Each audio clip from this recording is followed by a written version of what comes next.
que vous êtes la moyenne des 5 personnes avec qui vous passez le plus de temps. Si vous êtes entouré de 9 personnes complètement ruinées, vous allez être le 10e. On entend ça tout le temps, mais ce n'est pas juste votre réseau biologique ou votre réseau neurologique.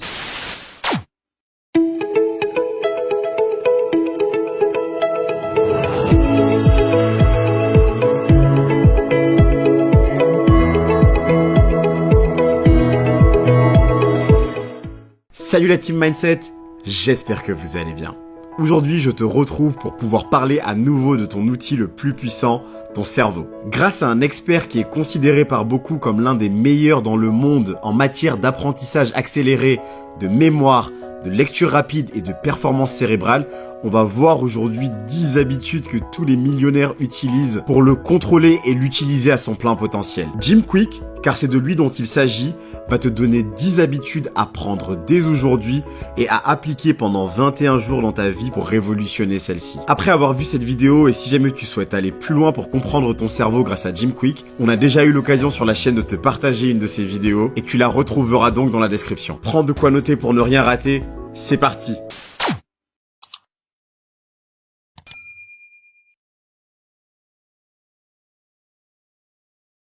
Je vais vous partager les 10 clés qui vont vous permettre de débloquer ce que j'appelle votre cerveau rapide. Ce sont 10 choses scientifiquement prouvées qui vont vous aider à devenir plus rapide, plus intelligent, tout simplement meilleur.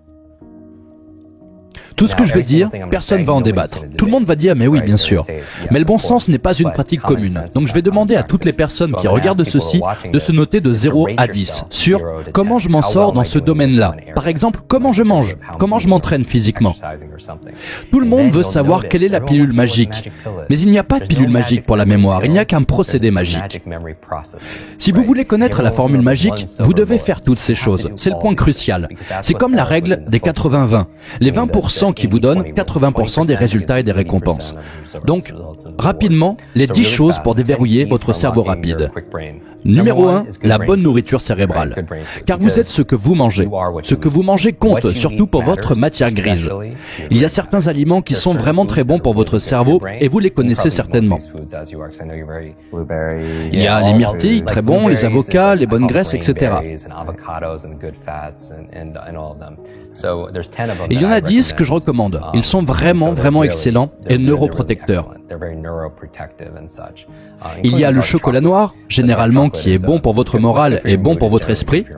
Donc numéro 1, un bon régime cérébral. Notez-vous de 1 à 10.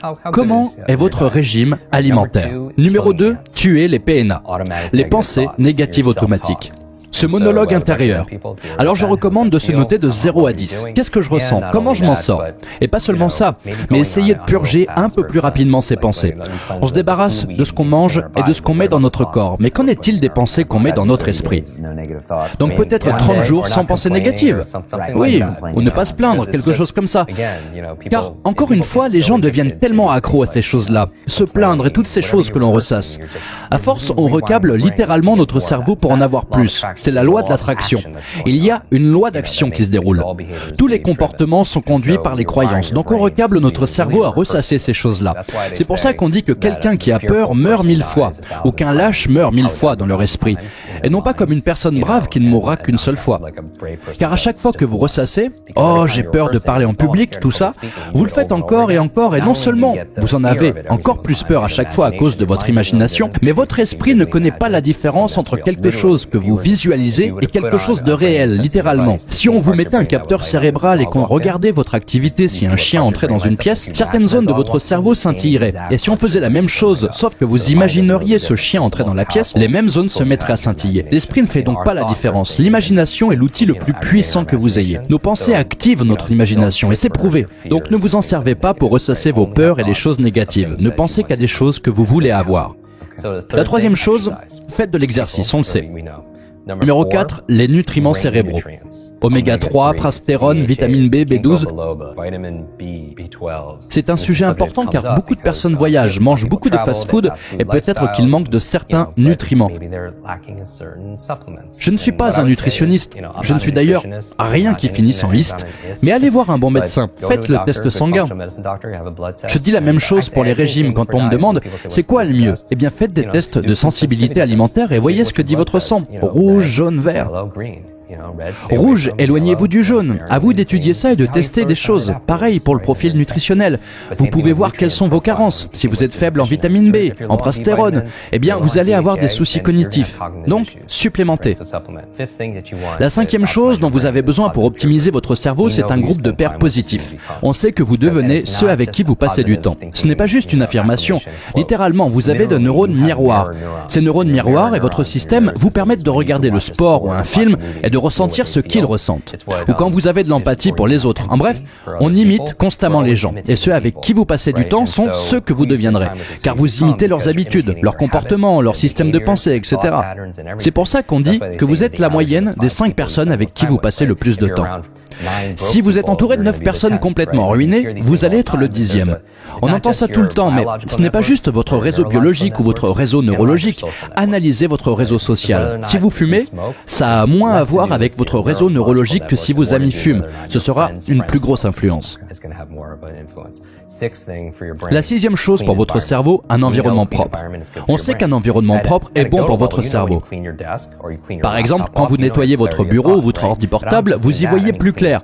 Mais pas seulement ça, de l'air propre, de l'eau propre, car il y a beaucoup de polluants qui ne sont pas bons pour votre cognition. De là, nous avons le numéro 7, le sommeil. C'est tellement important pour beaucoup de gens. Le sommeil est important pour votre cerveau pour 3 raisons. Premièrement, c'est là que vous consolidez la mémoire à court et long terme. Tous ceux qui ont fait des nuits blanches à l'université le savent. Ça fait mal, car on a besoin de ce sommeil. Deuxièmement, c'est là que vous nettoyez la plaque qui peut mener à du vieillissement cérébral. C'est ce que les recherches affirment, en termes de démence, etc. La 3e raison est que nous avons besoin de rêver. Et là, vous vous dites, mais qu'est-ce que ça a à voir avec tout ça? Eh bien, vous n'avez pas idée combien de super idées et inventions, littérature et pièces d'art se créent durant le sommeil. Saviez-vous que l'idée de Frankenstein est venue à Mary Shelley dans un rêve? Paul McCartney a rêvé Yesterday. L'inventeur du tableau périodique des éléments l'a rêvé. Alice Howe a rêvé la machine à coudre.